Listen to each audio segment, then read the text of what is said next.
Débat, les gens voulaient seulement faire un Betaga You Arena. Alors faire à salle sagesse. Il a commencé par des salles qui n'ont jamais été exploitées par les musiciens congolais. Nexadidas Arena. Nouvellement créé. Aucun musicien congolais l'a exploité. Genève Arena en Suisse. Aucun musicien congolais l'a exploité. Tu vois, Fer a commencé par là. Mais après, il est libre. Aujourd'hui, déjà, on a parlé de nous autres de l'affaire. Non, Fer est déjà dans un double poumon, c'est ça l'avantage. L'énergie. Et donc, la force vocale, et puis faire un banzembo. Banzembo, ils ont ébélé. Mais Azala égoïste était après sa chance, les musiciens va s'exprimer, les animateurs va s'exprimer, les danseurs, les danseuses, babina. Et ça la peine évidemment complet. Tant qu'il fallait apprendre des dates, ils ont tenté une nouvelle expérience qui a un concert, un double concert, un jour ouvrable, ou bien il y a quelqu'un qui a 2024 au Salamini à Lobimba la Moro. On a fait une blague. Au moins, on a dit que vieux quoi dans la folie, il y a un tinding. Aujourd'hui, il y a un patron ou un travailleur. Ils ont fair play. Mais le loba mission na biso la génération bazo fou là-bas na batu pas comme il faut. Oyembika au Sénégal moi vocal à 2 secondes. M soupe na clip pose à noter. Une partie avait des gens et l'autre partie donc batu bazaki tenacé. OK. Donc il y a de quoi à corriger. Et il fallait le dire que non. Concert wana j'ai observé il y avait des trucs donc il est conscient. Warrior recommenté na yé chroniqueur, nous sommes sa vie naïe autre que Bissou. Mais en âme et conscience, il fallait y à Betara Stade ou trop. En fait, on est dans frousse. Parce que d'habitude, il fallait déjà bêter locaux. À l'Obara, sautons, tournons la page, rêvons autre chose. Au moins, il fallait dans ça bêter locaux déjà, à mon année, page tournée, passons à autre chose. Okay. Mais cette fois-ci, ils ont insisté quand on a stade des martyrs. C'est parce qu'il y a eu beaucoup de ratés. C'est pas trop, peut-être en talipé calendrier. Parce que il y en a là, tout vérifié tout à l'heure, calendrier 2024. Le 27 août, c'est un mardi. Le 28 août, c'est un mercredi. Alors, comment fallait dire qu'il y a un double stade des martyrs à Kinshasa, un certain mardi et mercredi? Jour ouvrable. La culture, la bisso, la musique fonctionnera.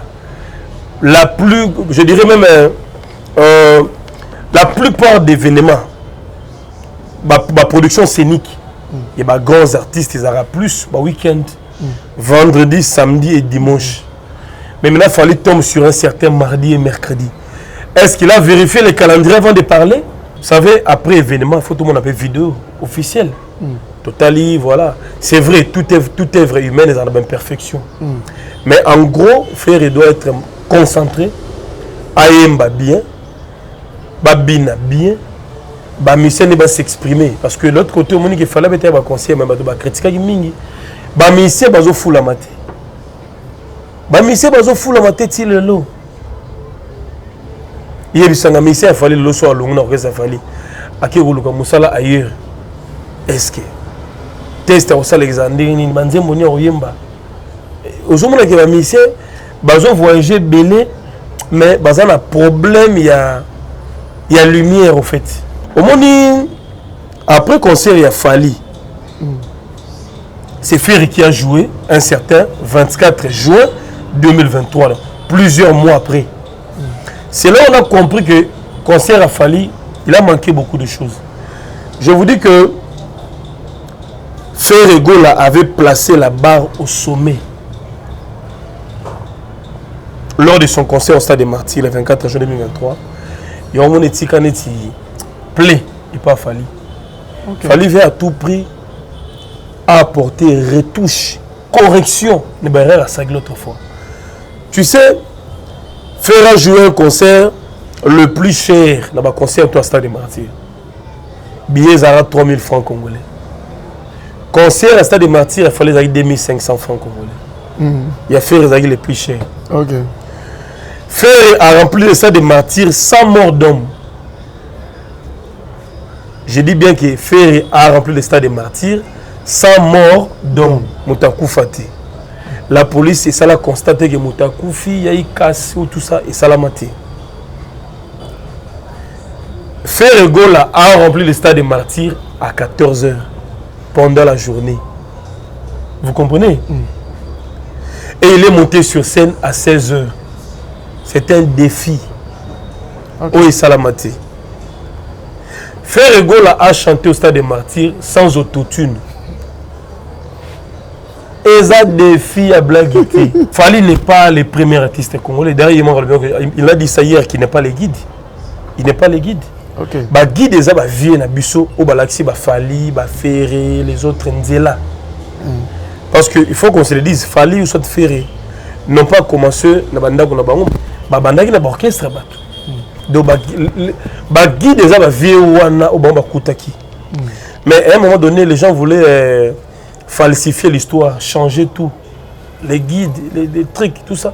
Moni trop de loges, ça tue aussi. Il fallait aïma bien tenir un concert à Martyr. Raison pour laquelle si le vidéo officielle est bimaté. Mais ils ont l'habitude il fallait bien ça pendant la vidéo. Bon, et ma vidéo mon sous comme bima. Mais à Martyr il fallait banda toloba. Si le bimaté. C'est comme bima. Mais dans mon numéro extrait bablo on a ça ba arena moi ba séquence mon dit bima. Ba traiter en mais combien de minutes oui. Bon, on a mon côté de danse, on a combien de minutes, papa? Bah, émission, les gars, bah, tu belé, on a le bagage, surtout ce qu'il fallait, les gars, plateau, il y a Nati le collègue, le bagage, il fallait arrogant, fallait boyer, hautain, mais si on est au milieu d'un plateau, il y a Marius Munga quand même a changé.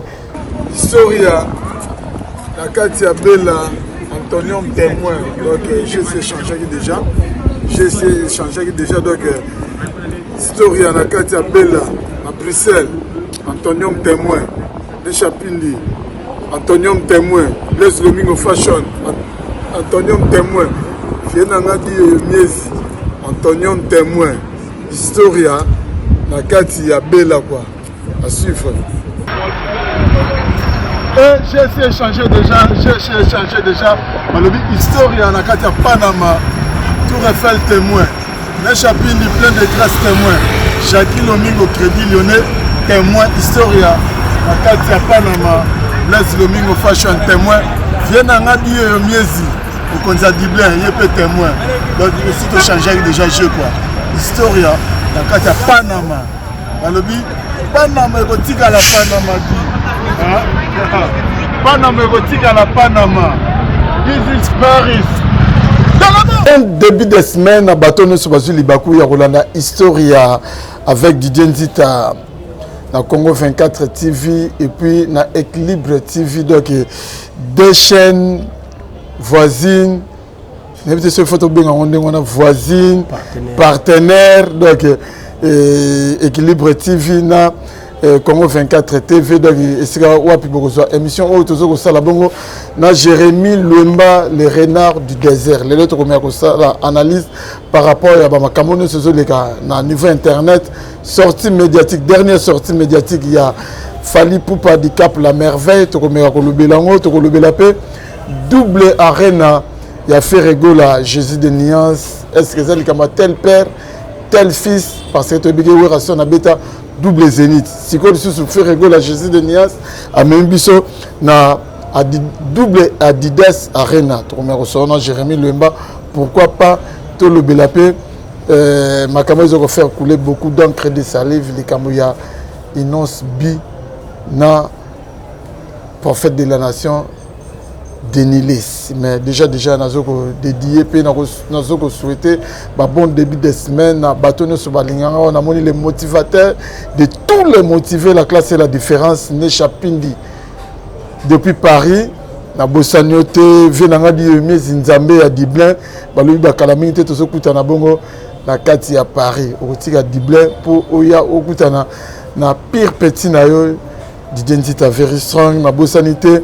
Belle brute systématique, automatique, la femme au grand cœur, coudé raté depuis Colonne, à Katsalman, restaurant Bisson à Lyon, chez Sims, les pacificateurs, Yopé na Bossanoté, et pourquoi pas dans les valables maîtres avocats, Claude Omatuku yo pe na bosanoté mère joyeux anniversaire mieux vaut tard que jamais joyeux anniversaire na Henri Moi Kamote Mayolan photo Mama Yoyo Mama Kulutu Abana na kati et en verse équipe technique autoza nango awa bosunga biso bofongola déjà champ na bino autoza bongo les renards du désert Jérémy Lemba bonne santé very strong ouais. En tout cas merci beaucoup santé ça va hein?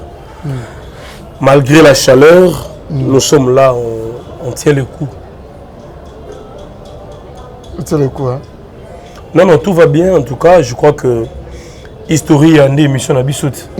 Ça fait très longtemps, nous avons une campagne électorale, pour Lucani et PCT, et maintenant nous sommes ensemble, je crois que tu auras décortiqué. Je suis tellement bien posé, disposé pour répondre à toutes tes questions. Ok, merci, mais pour toi, banana, nous avons dit que nous avons dit que nous avons dit que nous avons dit que quand il y a Tchaka Congo, nous avons dit que nous avons dit que nous avons mort. Mais nous avons dit que nous avons dit artiste à danger moto à zalaï ko sunga batu na ba moment ba difficulté tant malade même tant bibembe mais lelo yemo ko komelier est-ce que on a ozoko analyser makamo ezolega. Bon d'abord merci pour la question d'identité very strong. Je crois que dossier avec Chaka Congo tout le bel moins trop mais ce qui est regrettable que Chaka Congo a moto s'impliquer qui pour la cause des artistes d'une manière générale. Mais Liwan a une certaine négligence, on dirait sabotage quoi. Parce que tout le monde a une implication d'artiste. Qu'on se le dise, les vieux habitent Kassavubu, juste en face à Matungé. Résidence Nezawana, sa femme est là, ses enfants sont toujours là, la presse est là.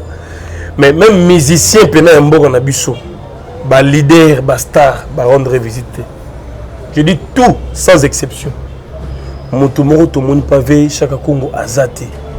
Mais quand même, gloire à Dieu, parce que le premier citoyen du pays, le président Félix Tshisekedi Tshilombo, Fachi Béton, avec tout le respect, a qui dossier en main, à remettre enveloppe à $50 000, d'après ce qu'on a entendu, 50 000. Et puis ça m'a dit pavé Maraï. Bon, il n'y a pas commission dans la famille, bien qu'à bendi moi quoi on a épé na kati. Pour ça la commission, à bendi moi morceau.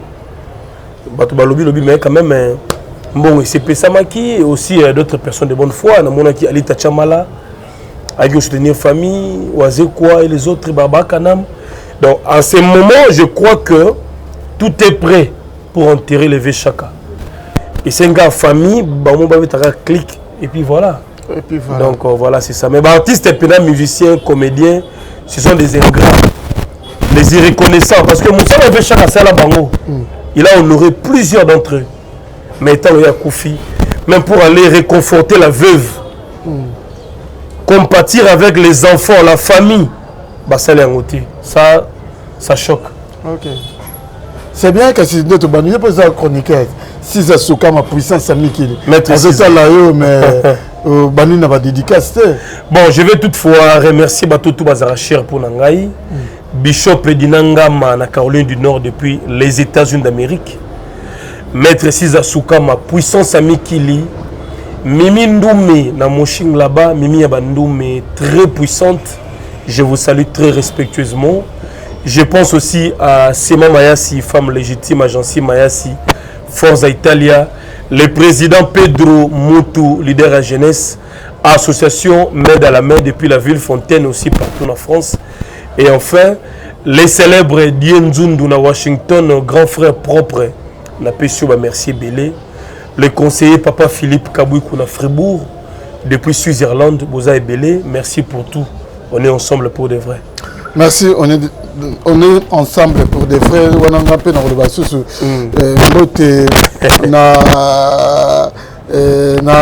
les mannequins de Paris, Guilhem Aïn, sans ventre ni Libandi, sur Frédéric Bassi sur Parigo, Blaise Lomingo Fashion, chef d'entreprise dans Lyon, Papine Zita, le grand frère propre, Viatique Appétit n'a été, quels que soient les intempéries, à Zalara, toujours.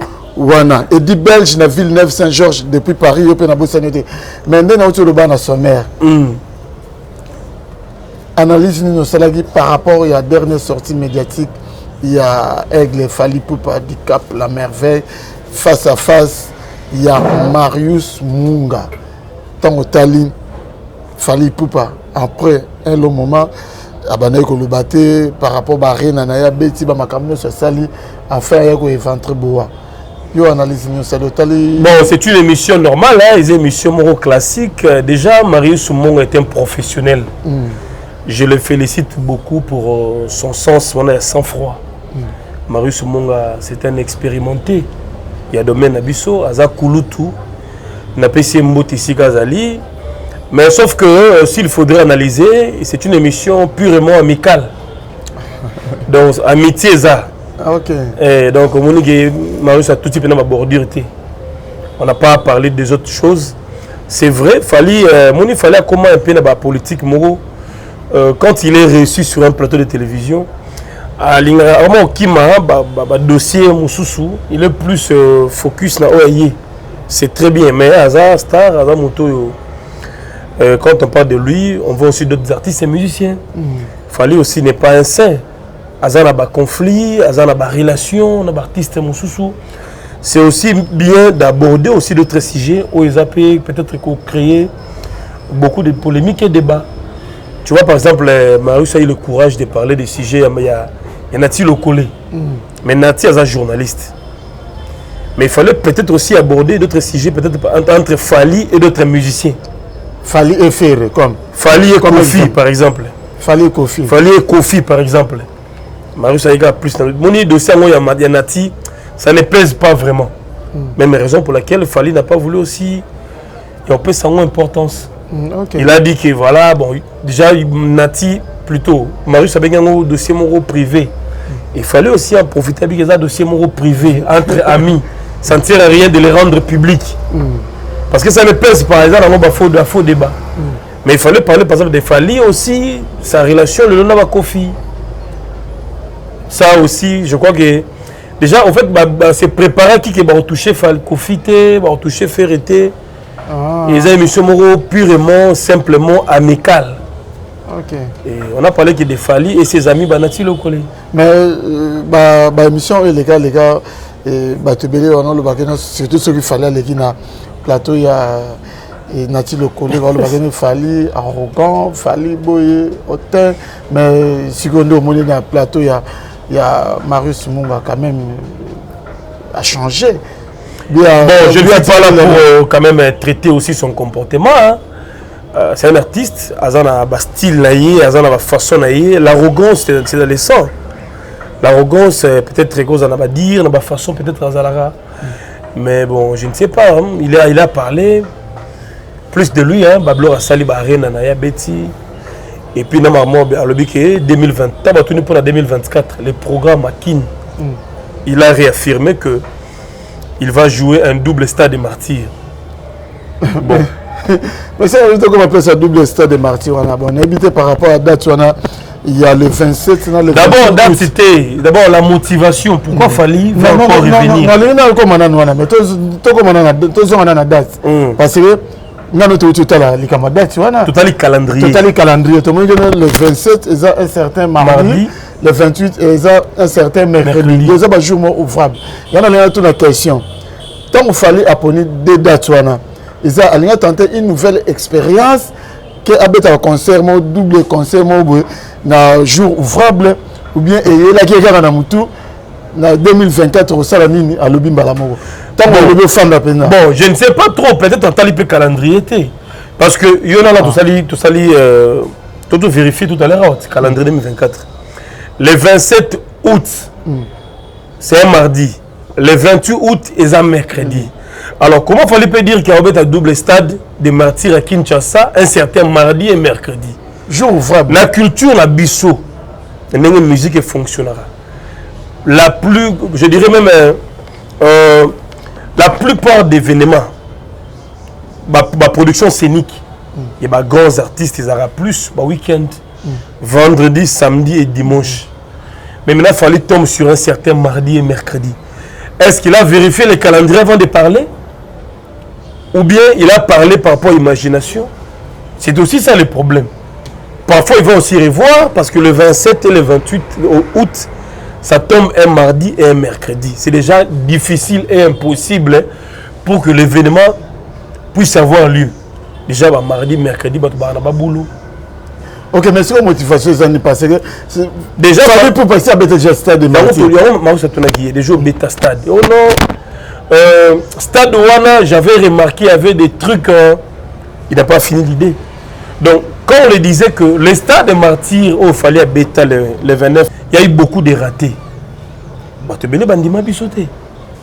Parce que d'habitude, il fallait déjà Beta locaux. Alors, sautons, tournons la page. Rêvons autre chose. Au moins, il fallait dans ça. Soit dans un bêtise déjà, à mon année, une page tournée, passons à autre chose. Okay. Mais cette fois-ci, ils ont insisté quand on a Stade de Martyr. C'est parce qu'il y a eu beaucoup de ratés. Au moins, après le concert, il y a Fali. C'est Ferry qui a joué un certain 24 juin 2023, là, plusieurs mois après. C'est là qu'on a compris que le concert à Fali, il a manqué beaucoup de choses. Je vous dis que Ferregola avait placé la barre au sommet lors de son concert au Stade des Martyrs le 24 juin 2023. Il y a un petit plaît, il pas fallu. Fallait veut à tout prix apporter retouche, correction de barrière à sa l'autre fois. Tu sais, faire jouer un concert le plus cher dans le concert au Stade des Martyrs. Billets à 3000 francs congolais. Concert à Stade des Martyrs, il fallait 2500 francs congolais. Il a fait les plus chers. Okay. Faire a rempli le Stade des Martyrs sans mort d'homme. Je dis bien que Faire a rempli le Stade des Martyrs sans mort d'homme. Moutakou Fati.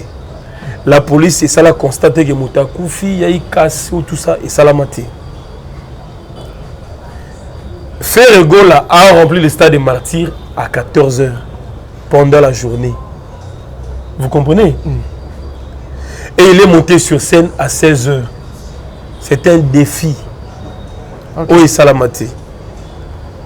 Ferregola a chanté au Stade des Martyrs sans autotune. Et ça défi à blaguer. Et puis Ferregola a eu le temps d'immortaliser nos légendes, les anciennes gloires. Ferraïmba, Franco, Pépé Calais, Madilou System, Kofi Olomide, Taboulay, Kinkese Menea. Ferraïmba, Batouana, Nyosotou. Vous comprenez?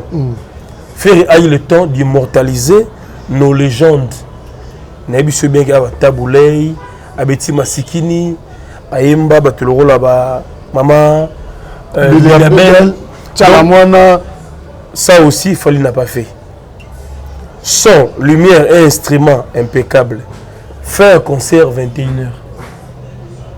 Donc, après ça, et en plus aussi, il faut ajouter. Faire a rempli le Stade des Martyrs avec un seul sponsor. Paul Montou avec Beka, brasserie de Kinshasa. Vous avez donc, et puis la vidéo officielle du concert à Ferregola est sortie 6 jours après l'événement. Ferré a réuni plus de 30 000 personnes en live streaming. Bato va consommer un événement à $5 par personne. Et aussi, il faut ajouter que l'actualité a pris au moins 3 mois. On parlait que de Ferregola, Stade des Martyrs, dans la chaîne guinéenne, zambienne, sud-africaine, un peu partout. Donc, respect à Ferregola. Ok. Donc, concert à Ferré, ils ont eu concert Mogo, saboté, négligé, méprimé, humilié. Mais ils ont eu les plus grands événements en 2023. Alors, Fali, tout le monde a raté Belé. Comme quoi? Fali a bien été dans le concert à Martyr. Raison pour laquelle il y a une vidéo officielle est bimaté. Mais ils ont l'habitude de fallait abîmer ma vidéo. Bon, il y a une vidéo qui est comme bima. Mais à Martyr, il fallait banda toloba. C'est comme bima. Mais dans mon extrait, on a une séquence, on a traité en haut, mais dans combien de minutes? Bon, on a moni côté ba danse on est besoin on va combien de minutes papa? Minutage, il faut vérifier les sous. Fallait être conscient que Arata concert à Stade des Martyrs. Et aussi côté plein, fallait faire plus ça la plein que le gars fallait tout le banc. Mais bateau batsa tembe fallait ça la plein. Ce qu'il fallait ce qui concerne qui top. Fallait ne pouvait même plus penser à Stade des Martyrs. Dans cette habitude, à soit bêtis locaux, habit sautons, tournons la page. Tout le monde a insisté parce que faire a corrigé presque ma martyr et belé bétama. En termes, il y a papa, vous t'as la podium 16h, 14h plein. Et en plus aussi, au moins, Bacho Batsarawana qu'on a pelouse à concert à faire. Au moins, il y a Bach qui inondé des gens. Au moins, la couleur a bâché.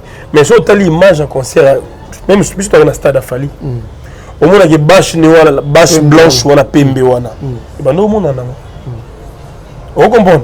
Une partie avait des gens et l'autre partie, donc il y a des quoi à corriger. Et au moins, il fallait le dire que non. Concert, j'ai observé, il y avait des trucs. Donc il est conscient. Warrior a commenté, chroniqueur, nous sommes sa vie, autre que Bissou. Mais, en âme et conscience, il fallait y que à Betara Stade Wana, mais trop. En fait, on est dans frousse. Ça se comprend. 80 000 personnes, c'était une première pour sa carrière. On dirait maîtrise dans nos aïe pénaté. On dirait aïe tembe, via wenge, beta boro, bisoto beta boro, tembe, ce qu'on veut frousse Wana. On dirait joueur à ming na morale a fallu. Bisoto ça Wana. Ok, c'est bien que si. En gros, par rapport à la sortie médiatique, il fallait, il peut pas. Chroniqueur, influenceur, bientôt l'affaire est pas au Beta concerne Arena. Conseil de ça par rapport à conseil Kaka. Bon, déjà avant ça, les solos va double événement, double production. Vous le savez très bien que ça fait au moins 22 ans depuis que Abeta Labiso double Zénith. C'est un défi au même JB à Betangote et d'autres musiciens de la génération qui va double production. Donc, il y a une initiative à Ouera et 22 ans après, faire annoncer en plein Paris. Double Adidas Arena, donc 9 000 x 2, ça fait 18 000. Alors, s'il faut contrer le débordement, ça peut faire même 20 000 personnes. Au Bazali attendu le 20 avril et le 21 avril 2024 à niveau à Paris. Donc pour ça, ils ont une belle initiative, coup de chapeau à Ferrego là. Parce que comme on dit, hein, tel père, tel fils. Il a copié cette habitude, je crois que vous allez bien pu faire aussi, il avait déjà annoncé déjà depuis longtemps que à relivrer un double concert dans Stade Tata Raphaël. Pour remercier tous ses amis, collègues au Babeta na Bango dynastie. Basole Wanga, Modogo et les autres aussi se retrouver dans le stade de Tata Raphaël, Autobengara ex-20. Donc, double concert. Faire à Tata Raphaël pour un double concert, bien que la date n'est pas encore donnée. Et aussi, il fallait le dire qu'il y avait un double martyr. Mais le soleil, il fallait tomber mardi, mercredi, selon la date de Pessibissou. Alors, ça reste à savoir est-ce qu'il y a encore réussir. C'est ça aussi le problème. Jouer un concert pour prouver qu'on sort, mais aussi au calendrier bien. Dans la PSI Fali, le 27 et le 28 août. Mais au fait, à induire une erreur. Parce que le concert à la journée ouvrable est difficile à réussir. Tu vas mardi plein. Le sous mercredi plein. Attention, il y a aigle. Tu vois, il risque encore de rater événement. Parce que mardi, mercredi, il y a la classe. Bon, ils sont en août, ils sont en vacances. Ils sont en vacances. Mais Missala, ils sont là. Ils avaient période de la saison sèche. Mboule aux alatés. Vous comprenez? Mais est-ce que tu vas répondre présent? C'est là que attendement et entente. Question marque. Mais ça allait être plus mieux si le concert ils avaient programmé peut-être la journée ou week-end. Donc pour la solo sur la double arena à faire, je lui dirais d'être concentré. base à la déterminer, motiver. Parce que, qu'on se le dise aussi, hein, Frère Hazard Tissot, il est le plus attendu dans Poto. Près de 15 ans, il a concerté. Napoto. Il est régulièrement à Schengen, mais il a les vrais concerts mortés. Donc maintenant, l'occasion est donnée, il doit faire un événement en couleur. En termes, il y a il déjà n'a parlé, nous c'est l'affaire. Non, frère est déjà dans un double poumon, c'est ça l'avantage. L'énergie aux hommes. Et donc, la force vocale, et puis faire un banzembo. Banzembo, ils ont ébélé. Mais Azala égoïste était après sa chance, les musiciens va s'exprimer, les animateurs va s'exprimer, les danseurs, les danseuses, babina. Et ça la peine évidemment complet. Si on a eu arena, il a fallu tout, ING arena, il a fallu parce que le a copié que l'eau bien. Déjà va copier l'eau bien. Ce que l'eau on surtout que Mimi quand on va rater parce que fallait DGC ça la gueule on fallait peut-être rater qui au limité tant on fait la robeta azongela on est au mon pas fallait rater. Bon, je ne suis pas là seulement pour comparer, mais toujours betara les solo par rapport à ningi maramonga kenda. Vous savez, après événement, il faut tout le monde appelle vidéo officielle. Totally, voilà. C'est vrai, toute œuvre humaine est dans la même perfection. Mais en gros, frère, il doit être concentré, aïemba bien, babina bien, bamissien ne va s'exprimer. Parce que l'autre côté, on dit qu'il fallait mettre un conseil, mais il critiquer mingi. Bamissien bazo fou la maté. Bamissien bazo fou la maté ti le lot. Il y a des missien il fallait le soir long, non, ça fallait. Aki ruluka musala ailleurs. Est-ce que test au sal Alexandre ni banzembo ni oyemba. Aujourd'hui, les musiciens, ils ont voyagé belé, mais ils ont un problème, il y a lumière, en fait. Okay. C'est ça aussi. C'est ça aussi. Nandi fallait le que na jeune talent, bolé sa musique était. Musique ne faut les sabino. Mais la charité bien ordonnée commence par soi-même. Mon ba musicien za na bango ba na ba talent. Alinga ba masa belé ba kuna ba yebele ba kuna. Mais mo be peut ba rapper vérité. Occasion peut ne pas s'améliorer à trotter. L'égoïsme dans la musique est interdit. Pour faire quoi dans la foule ba fali na ba faire wana blagité. Au moins ben nzemo pena ma pena be quoi dans la fali ba latindenge moko. Aujourd'hui ba tu vas patron ou puis travailler. Ils ont faire play. Mais le lot ba mission na biso la génération bazo foule là-bas na batu pas comme il faut. Au Yembika, au Sénégal, moi, vocal à 2 secondes, elle me soupçonne un clip pour noter. Donc, moi, il faut changer. Mais ici, il y a un collaborateur. Donc, c'est un peu ça. C'est un peu ça, tout ça, on a Adidas Arena, Tamité. De raison, Zali, Tomé à Kolobela, et tant où il y a les camarades, il y a date, enfin, fait égaux la date, les 20 avril 2024, Adidas Arena. Mais tu sais, au moins, on a critiqué. Oh non, ça là, 8000 personnes, 9000 personnes. Parce qu'il y a un peu de questions dans la ming. Parce que ça, c'est la mythique, c'est la prestigieuse. Quand tu as un peu de nombre de bateaux. Bon, il y a un débat purement congolais. Déjà, Zénith, tu vois, Olympia. Tu as une salle mythique. Il y a longtemps. Ça contenait 6000, 7000 personnes. Donc, déjà, ils ont un débat. Les gens voulaient seulement faire un Betaga You Arena. Alors, faire à salle sagesse. Il a commencé par des salles qui n'ont jamais été exploitées par les musiciens congolais. Netsagidas Arena. Nouvellement créé. Aucun musicien congolais l'a exploité. Genève Arena en Suisse. Aucun musicien congolais l'a exploité. Tu vois, Fiera a commencé par là. Mais après, il est libre. La salle européenne.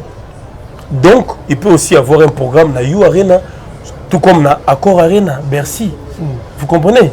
Donc, des bons il fallait abaisser 40 000, mais faire abaisser 150 000 là, on a kin. Vous comprenez? Il fallait abaisser 100 000 personnes à kin. Il veut encore les recommencer. Donc, tout est possible. Tout est possible parce que Ferre ne nous a pas encore donné son calendrier 2024. Parfois, il y a aussi des surprises. Parfois, il y a aussi des surprises. Nous devons être patients et calmes. Les gens veulent seulement comparer vite fait. Oh, à Canadidas, il fallait Arena. Non. Faire commencer par des salles qui ne sont pas exploitées par les musiciens congolais. Papa, il m'abeta Adidas Arena. Abeta P Genève Arena. Moi encore Kofi. Et ça va salle où Salami il n'y a pas longtemps. Donc, à Kenabilo, au moins, Sika. Et puis, faire Abeta concert, il y a longtemps, 15 ans passé na Poto. Alenga, ça, on retrouvaille, na Bagoloa. Ils ont le droit. Donc, il te dit à Onine. Tokutani, après 15 ans, tout le monde en a sous en face. Première rencontre. Tiens, on a arena, double fête. Tout savourer champagne, vin et consort. Et après, il y aura d'autres programmes. Mais tu peux sentir, fabriquer c'est pas un concert, un casino de avant un concert, mais les villageois sont habillés. Ok, ça marche tellement lent. Alors il faut repousser, il faut faire pression. Il faut pas habiller pour lui permettre de s'exprimer. Ok, mais na une question, je vais répondre parce que Mikolo n'habite pas bien dans les communes. Tant on fait à voyager, bon. Tout le monde a la liste, oh, un tel a okende, dans le département. Non, c'est la communication, la presse, pas faire. Bon, déjà les missions sont compliquées, sont difficiles. Les missions sont gérées par leur bureau. Le bureau a une tension, un tempérament. C'est plus le après, ça va bêtiser. Donc, au faire un grand, c'est international. On dit que Salami na côté F victime et vous servir pour faire d'exemple. Les sols choix, sélection, chroniqueur, communicateur. Il faut aussi influenceur. C'est pas mal de prendre mais il faut mixer. Il faut aussi donner la place à des professionnels. Na bateau bazo mérité bateau yo peut-être torobanine na ba compétent en fait parce que kozwaka ba brouti bato ba kelele bato ba insulte ba injure à tout moment ça ne donne pas une bonne image aussi na musique en boko na biso parce que le na tout monde ba missé baza bato na bango ba finga ka uniquement donc mutala soka yeza pour na ba insulte ba injure tu vois donc non il faut quand même à ça un bon choix. Bato baza assis, baza professionnel, bato ba okende pour na ba intérêt, ba okende pour na musala faire promotion, le vendre positivement et voilà. OK. Mais lelo tango tozolo makama fali awa parce que toko kimangote. Tango les épé makama makama ba wera na ba jibe bango zaka so lobi wera ou lobi jibe lobi wera. On nenge comment appeler lelo fali na lobi faire donc voilà. Donc mais c'est que lelo on analyse ngonde ni tango talaka lelo ba propos to ba sortie médiatique ya Ken Piana oyo alobaka makambo mususu ke ba salaka peut-être loko moko boye pour étouffer peut-être musique congolaise ba comme ça fallait danser oh ba musicien mususu ta ba salimini et loko te ba binsaka ba œuvre ba mais justement c'est ce que nous déplorons. Fali n'est pas le premier artiste congolais. D'ailleurs il a dit ça hier qu'il n'est pas les guides. Il n'est pas les guides. Okay. Ba guide eza ba vie na biso o balaxi ba Fali ba Ferré les autres nzela parce que il faut qu'on se le dise Fali ou soit Ferré n'ont pas commencé na bandako na bango ba bandaki na orchestre bato donc ba guide eza ba vie wana o ba kutaki mais à un moment donné les gens voulaient falsifier l'histoire changer tout les guides les trucs tout ça moni trop de loges ça tue aussi. Okay. Voilà, donc il fallait avoir la qualité, la potentialité, la courage, la façon de faire la musique. Mais il n'est pas le premier peut-être. Vous comprenez? Il est le premier.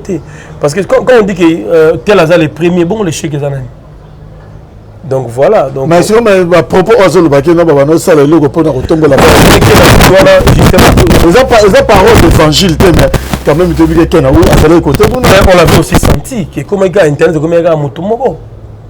Quand on parle de JB, bah fini, Ouira, bah fini, Kofi, bah fini, Ferré, bah fini. Et comme un gars a une tendance moko. Donc, comme un gars a tout, il y a net, fali. Alors que c'est pas bon. Okay. Parce que chacun a ta musique, il a On ne peut pas nous imposer un seul artiste dans le Congo. Congo est mon néné. Et puis la musique, ils ont les sons agréables d'une manière à l'oreille. Donc musique, il faut s'épeler sanga. Il faut ça le choix. Mais si vous nous imposez un seul artiste dans le Congo, ça serait de l'injustice. Ok. De l'injustice, il y a déjà audio en atil au collé. Il fallait le billet, il y a chiché qui ont été moni et audio en attendant le billet. Mais justement, il y a des chroniqueurs rebelles qui enterrer ma carrière dans bango pour nos sentiments, de mauvais goût.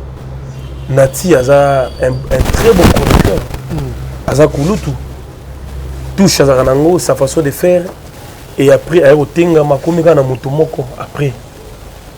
Ça lui a créé beaucoup de problèmes. Et maintenant, il se sent maintenant mal à l'aise. Voilà, j'ai niqué ma carrière à cause de ça. Il a compris ça plus tard. Mais justement, on doit te belé, on va carrière dans bon. Donc, il faut être libre. L'esprit, la pensée. Et c'est très important. C'est très important. Sur le papier dans son mère, il y a prophète de la nation, Denis Lessi. Est-ce qu'il y a un sujet? Bon, ils ont un levier à saluer. Bon, est-ce que papa n'a moi ce n'est pas l'enfant qui a parlé, c'est le père. Denis Lessi n'a pas eu le coucou, il paraît que Basenganaki, Bambongo, ceux qui carburant et tout ça. Et puis il y a Basenganaki. Pareil, via Senganaki carburant. Mais il faut le bander les alliés. Mais via Boyama, mais via le Bika Senganaki non Sibimbongo, il y a interprété en mal. Mais d'après les infos, il paraît via Senganaki non Sibi carburant et puis après ça qui est. Et après il y a puis non Sibagomo qui tombe à vie. Après, il ne veut pas tomber qui. Donc voilà. Mais si on a dit Denis Lessi Moussel Nanzambe, Innocent Aza, un simple artiste, musicien de Bambo, de musique profane. Maintenant, on va voir comment on a un niveau. Denis Lessi aussi. Bien sûr, c'est mon vieux pétage. Ça fait ses beauté. Bon, les vieux est fâché parce qu'il va tonguiller et tout ça. À mettre en garde, ce n'est que normal. Ce n'est que normal. Ils ont un petit mot, aussi un petit mot, peut-être carburant, parce que peut-être un mot il faut remettre en garde, ce n'est que normal. Mais il fallait le faire hors caméra, peut-être dans le téléphone. Ça, je ne vais pas entrer, je ne maîtrise pas ça. Mais il fallait le faire peut-être dans le téléphone. Petit Nanga, pourquoi tu as dit ça? Ça allait être effacé. Parce que vieux Maramoto, tu as la TV, c'est ça le problème. Parce que Baza pour Moroté, Baza Jumoroté, Baza Papa Namona, Barosso Naté. Ils ont rabaissé vieux, à mon humble avis. Ok. C'est bien, n'habitez préoccupation, monsieur Césali. Non, je vous dis merci. Je vous dis merci pour Nathan Pessinga. Je dirais force à nos artistes et musiciens. Il fallait se préparer pour un double stade de martyrs. À ça, on va pour la défiter. Ce n'est pas pour prouver les gens. Martyrs, ils ont 100 000. Martyrs, pour tourner, il faut 120 000 personnes. Ou 130 000 pour vider les alatis. Et puis, il faut tourner ça gradin dans la pelouse. 2 jours, est-ce qu'il fallait avoir coca? Nathan le lona banzala, na ba koulou, na ba insécurité ça. Et puis il faut renforcer la sécurité. Ils ont la soute que non ba discours, mo ba to ba kufa ki ba to ba bungi. Il faut éviter en nous. Il faut corriger les erreurs du passé. Là où il avait raté, il faut mettre de l'ordre. 2 journées, la police doit être là. Ba ma gagner faut ba zalawana. Hein? Et puis il faut yemba bien. Force vocale. Mais esquisse aux à la terre. Ok. 2 journées dans le stade, il n'y aura pas d'esquisse.